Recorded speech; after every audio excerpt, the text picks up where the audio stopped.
Hey guys, good morning, good morning. I am actually doing this video in the morning, so I'm saying good morning. You might not be watching it in the morning, but that's why I'm doing it. Anyway, my name is Sandy. I'm a licensed realtor here in the Central Florida area. I've done quite a few videos, and here is another one of them. Remember to like and share our channel so we could reach more and more people with all the valuable information that we're sharing.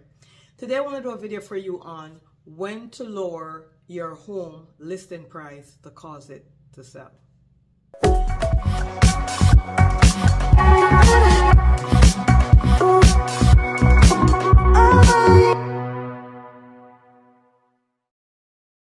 All right, so let's get into it.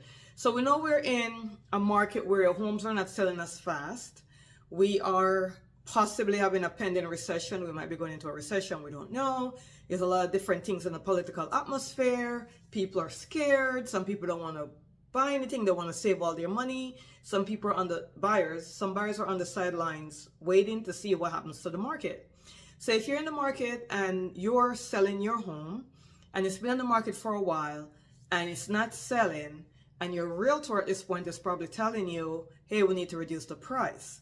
We want to do a video. We want to take a deep dive into what's going on. So the first thing in today's market that we're in, today is May 19th, I believe it is. Let me check my computer. Yep, May 19, 2025. That's the time of the video. Right now, the market is very uncertain. Interest rates are kind of higher than we are used to in 2020, 2021, COVID, pre-COVID, that kind of stuff. I mean, COVID, post-COVID. Also, some are pre-COVID, right? Post-COVID, within a year or two after COVID, 2020, 2021, that kind of stuff. We started to notice a shift between 2022 and 2023. And then it really took a dive in the lower part of 2024. Now we're in 2025. So we're seeing all kind of stuff going on in the market. And now if you're on the market to sell your home, we have buyers on the sidelines, as I just mentioned. People don't really want to buy. If you're in an area that you're also competing with new construction, that's another thing by itself. So how do we set ourselves up for success? Number one. So if you're thinking of selling and didn't put your house on the market yet, how do we cause it to sell really fast at a price that you want? And number two, if your house is already on the market and it's not selling, how do we get it to sell? So first, let's examine if you're about to put it on the market. And even if you have it on the market, you could probably still do some of these things. So the first thing you got to do is make sure you are working with a good professional realtor that knows the market you're in. So we want to look at what's going on in the market first, before the very first thought, oh, you know, I think I'm going to sell my home. We're going to have to research the area. We need to know what comparable sales look like in your area. So if you're selling a 4-bedroom, 3-bath, 2-car garage on a quarter acre as an example, we need to know within a 2-mile radius of your home, what's selling that's comparable to yours. So if you're in a community, let's say you're in an HOA development or any kind of development, we need to know what are the other homes selling for that's comparable to my home. And we don't want to go out of 2 miles if we're in a suburban area. If we're in a rural area, we could go out up to 5 miles. And if we're in an extremely rural area, we may be able to go out up to 10 miles.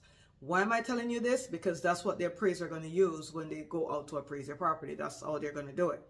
So we need to figure that out. Another thing we need to figure out is, of the comparable sales that we're looking at, which one of them compares best as far as interior features, as far as carpet, laminate floors, granite, quartz. Is there a pool? No pool. Is there a spa? No spa.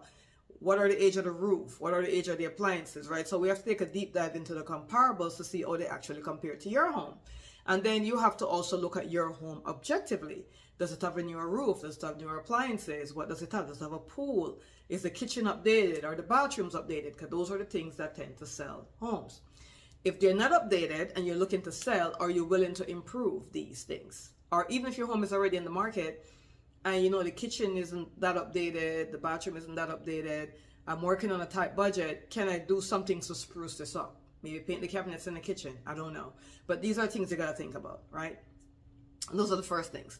Next thing is, okay, they're comparable, and I realize that the price range in my neighborhood is between $350 and $400. The leverage in between that is improvements, that kind of stuff. Now, the one thing I will tell you is, no matter what, if your home is priced correctly, but you have an older roof in our area, that's Central Florida, that's going to cause a problem because most people don't want to take a roof on, especially if it's over 10 years. Between 5 to 10 years, you're still having some issues. 1 to 5 years, not a problem. So if the roof is 1 to 5 years old, you're good. 5 to 10, you're in a kind of a gray area, but some people still do it. A roof that's over 10 years old, especially if it's not a tile roof, will run into issues. I'm just letting you know because this is an insurance issue. So one of the things that you may want to do is let your agent know or the buyers know what your insurance company is, so they could call your insurance company and see if they will continue to insure the roof, the property at that rate that you're paying, right? Because if the roof is older than 10 years old and it's not a tile roof, we're going to run into issues of insurance for sure, especially if you're not able to replace the roof before you sell. So that's something to think about. Another thing to think about is we need to do a pre-inspection, and I would recommend you do this before you put the property on the market. If the property is already on the market and hasn't gone through any kind of offer where there was already an inspection done, I'd recommend you do one. Why? Because you want to figure out any problems that you don't know. Even if you lived in the home for 10, 15 years, even if you always maintain the home, even if you know everything about the home, you still need to do an inspection because the licensed inspector will come in objectively and they're going to find everything that you think you didn't have. So you need to do that. And when you do the inspection, you want to go through the inspection list and fix everything that you can fix. So that way when the buyer comes in, number one, you already have an inspection report, you kind of expect what's going to happen. And number two, you could tell the buyer, hey, I already have an inspection report. This is the inspection report. And here are the things that we actually corrected since the report. Or the inspection report was done. This is what's going on. We're not going to fix it, but we're giving you a credit of X, right? That's what you're going to do. Another thing is we're back now to our market analysis. We have to go by the pricing, guys. So if the market ranges between 350 and 400, we got to figure out where do you lie. Now, most sellers is going to want to be at 400, obviously, but you really have to be objective in comparing your upgrades, your home features to the ones that have sold. Let's pretend that we put on the market for 400,000 because we're like, you know what, it's between 350 and 400. We have, our home is completely updated, newer roof, all this stuff. We're going to do $400,000 as the list price. Let's pretend you put this on the market at 400,000, and in the first 2 weeks, it's going to determine what the market thinks. Not what the realtor think, not what you think, but what the market thinks. Because the market is going to let you know where you're priced. So if you put on the market at 400,000, you have very great pictures, you did your pre-inspection before, all that you have ready for the buyer if they want to take a look at it. It's completely staged out. You did everything in your power, right? And we didn't talk about staging, but you want to make sure you stage the home before you put on the market. Take down all of your personal items, all the family pictures, all the vacation pictures, the pet pictures, all that stuff you want to get away from. And you want to stage it as much as possible. They did a study on staging, and the rooms that are the most important when you stage it is the living room, the master bedroom or the primary bedroom, and the kitchen. And the next thing was the bathroom. So they had, the living room was number 1, master bedroom was number 2, or family bedroom was number 2, and the kitchen was number 3. And then the other bedrooms, like the dining room, was right behind that. And then like the other bedrooms went lower and lower. So you want to stage out when the buyer walks in the house, that room, whether it be a family room or a living room, that room needs to be staged because that's the first impression. So I'm a buyer, I walk in, boom, the first room I enter is staged. The master or the primary bedroom, I need to stop saying master. The primary bedroom needs to be staged because more than likely whoever is buying the home want to see what they would look like living in your bedroom. So that got to be staged. So the other rooms, you don't really have to stage them. The dining room, yes, you may want to create a setting there and stage that. Patio furniture and patio staging was way down on the list, but if you have a beautiful patio, especially with a pool, you want to stage that too. Let's say we did everything, we put the property on the market for $400,000. Within the first 2 weeks, we're going to pay attention to, is there any calls on the property? Are there any inquiries on the property? Are there any showings on the property? That's what's going to determine if we're priced correctly. If we have nothing at all the first 2 weeks, we know we have to do a price reduction. If we have some showings and a lot of the feedback or most of the feedback was about pricing, we have to pay attention to that. If we had quite a few showings and we really didn't get any kind of feedback, we want to go find out from those buyers, what is your feedback? What didn't you like or not like? Maybe they didn't like the way the home flowed. Maybe they didn't like the backyard. Maybe they didn't like the fact that the kitchen wasn't updated, even though you're giving the credit for this. So that's where we're going to find out where we lie with price. Based upon the feedback, we're going to then determine at the first 10 days, what are we going to do? Are we going to do if it's pricing, if the feedback is based on pricing, we know we have to do a price reduction. If there is no showing in the first 10 days and we did everything we're supposed to do, we know it's about price. If we have 1 to 2 showings, maybe we did an open house, not too many people show up, we're going to want to adjust price. Why? Because we did beautiful pictures, we did our pre-inspection, we already did our staging, and it's not selling, then it's price. And if we had a lot of showings but we didn't really get that many offers or no offers at all, then we got a price, then it's price. How are we going to reduce the price? Well, we're going to first start off maybe at a 4% increment, perhaps, based upon what the reaction is. I'm pretty sure your realtor would have said to you, hey, we need to price it here, but we could start off a little bit higher to see what happens. That's some realtors' perspective. Other realtor perspective is, hey, let's price a little bit below the market so we could get multiple offers. A lot of homeowners get scared when they hear this, so they don't like to do it. But in my experience, when you price a little bit below the market, you tend to attract more people and you tend to get more offers coming in. So based upon what you do in the first 10 days, we'll determine if we need to reduce price. Then we're going to get into now the first 21 days. So the first 10 days passed, now we're getting into the other 10 days. If after 21 days, there's absolutely no offers, there's no showings, or there's a very few offers and few showings, at that point, we know we're going to have to reduce between 4 to 9%. I know you're like, are you crazy? No, I'm not. In this particular market, if we're not pricing aggressively, we're going to sit, because remember, people are getting high interest rate, so they have to qualify to buy the home. Another thing you could do, as opposed to a price reduction, which your realtor may advise you to do, is to offer closing cost assistance or bind down the rate for the buyer. So maybe instead of reducing by $10,000 as an example, you might say we are offering $10,000 towards the buyer's closing costs, or we're giving the buyer a $10,000 credit.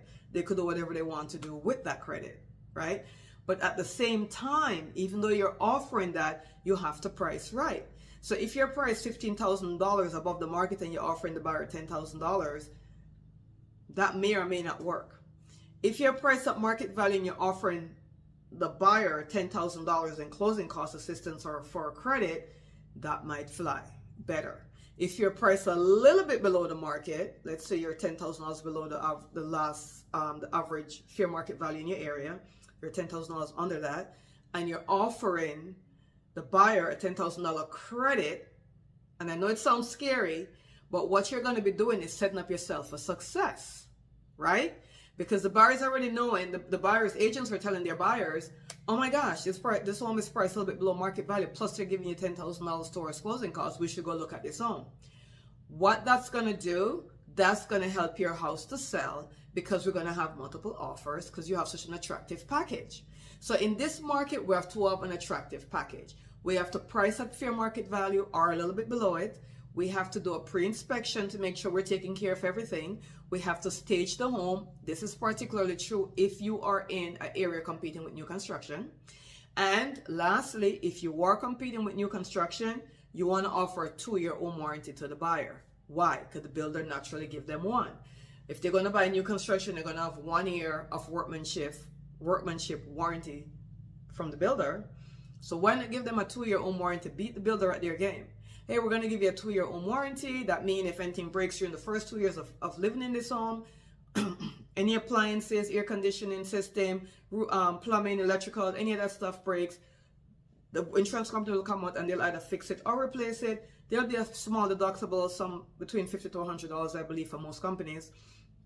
$100 seems to be the most one for the better warranty, and you offer that to the buyer. So here's how we're presenting this home on the market. We're priced a little bit below market value. We're giving a $5,000 or $10,000 credit to the buyer for closing costs, to help with their closing costs or whatever they want to do with it. And on top of that, we're also offering a 2-year home warranty. If you're able to do this, there's no way your home is not going to sell. Seriously. But if you're doing this, I would suggest you do it up front, like the day it goes on the market.